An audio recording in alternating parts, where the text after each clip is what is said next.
Hi అండి. Morning breakfast అయిపోయిన తర్వాత లంచ్కి అయితే అన్నము కూర చేసి పెట్టేశాను. దొండకాయ పచ్చడి చేసుకున్నాను. ఇంకా లంచ్ చేసి పెట్టాను కదా, బట్టలు ఉన్నాయి నానబెట్టేద్దాం అనేసి నానబెట్టేసాను అనమాట. వాషింగ్ మిషన్ ఉంది కదా, వాషింగ్ మిషన్లో వేయచ్చు అంటారు. వాషింగ్ మిషన్ ఉంది, కానీ నేను వీక్కి ఒక 2 times మాత్రమే వేయాలనుకుంటున్నాను. ఎందుకంటే కరెంటు బిల్ విపరీతంగా వచ్చేస్తుందండి. వాడకపోయినా కానీ కరెంటు బిల్ అనేది ఎక్కువ వచ్చేస్తుంది. ఇంకా అందుకని నేనైతే బట్టలు వాషింగ్ మిషన్లో వేయడం లేదు, చేత్తోనే ఉతుక్కుందాము. ఒక 2-3 సార్లు అయితే వాషింగ్ మిషన్లో వేసుకుందామని ఫిక్స్ అయ్యాను. మాకే అండి 2000 పైనే వస్తుంది కరెంటు బిల్లు. వచ్చే శాలరీలు సగం కరెంటు బిల్లుకే పోతున్నట్టు అనిపిస్తుంది. చాలామందికి ఏసీ వేసినా వేయకపోయినా తక్కువ వస్తుంది, మాకు మాత్రం ఎక్కువ వస్తుంది. ఎండాకాలం ఇప్పుడే స్టార్ట్ అయిపోయింది. నైట్ అయితే ఉడికిపోతుంది బాగా, ఏసీ వేసుకోవాలి అని అనిపిస్తుంది. ఒక 1/2 hour అంతే అలా వేసుకుంటున్నాము. మేము ఎంత వేసినా వేయకపోయినా కరెంటు బిల్ వచ్చేదే వస్తుంది అంతే. ఇంకా ఎండలు అయితే బాగా మండుతున్నాయి. ఫిబ్రవరిలోనే ఎండాకాలం స్టార్ట్ అయిపోయింది.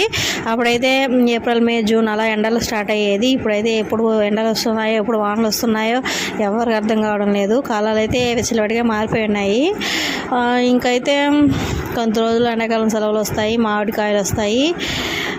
ఎంతమందికి మీ ఊళ్ళో మామిడికాయలు అంటే చాలా ఇష్టం నాకైతే కామెంట్ చేయండి. మా అమ్మ వాళ్ళ దగ్గర ఒక మామిడి చెట్టు ఉంది, బంగినపల్లి చెట్టు, దానికైతే కాయలు కాస్తాయి. నాకు మా చెల్లికి ఒక 50 కాయలు అయితే ఇచ్చి పంపిస్తాం మా అమ్మ. నేను ఎందుకని ఇచ్చి పంపిస్తా, ఎవరు తింటారు ఏంటి అంటాను. ఈసారి మాత్రం ఫుల్గా తినేయాలి. 2 times వచ్చినప్పుడేమో నేను ప్రెగ్నెంట్గా ఉన్నాను, ఇంకా తినకూడదు అనేసరికి తినలేదనమాట. ఈసారి అయితే ఫుల్గా లాగించేసేయాలి. 2 సంవత్సరాలు తినని కాయలని ఈ సంవత్సరం తినేసేయాలన్నమాట. ఏదైతే అదైంది.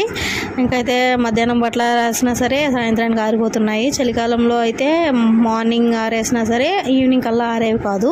ఇప్పుడు ఎండలు బాగా మండుతున్నాయి కాబట్టి మధ్యాహ్నం ఆరేసినా సరే ఈవినింగ్ కల్లా ఆరిపోతున్నాయి. నాకు బట్టలు ఉతకడం అలవడం కష్టం అనిపించదు, కానీ దాన్ని మడత పెట్టేటప్పుడే కష్టం. ఎందుకంటే ఎవరికి వాళ్ళకి సపరేట్ చేసి మడత పెట్టి ఎత్తి పెట్టాలన్నమాట. అప్పటికి ఆయాసం వచ్చేస్తుంది. బట్టలన్నీ ఆరేసిన తర్వాత కొంచెం సేపు పడుకున్నానండి, నడుము వాల్చాను. తర్వాత సీరియల్ కొంచెం చూసేసి అన్నం తిన్నాను అనమాట. మీకు మనసు బాగాలేనప్పుడు ఏం చేస్తారు నాకైతే కామెంట్ చేయండి. నేనేం చేస్తానని నెక్స్ట్ వీడియోలో చెప్తాను. Bye bye.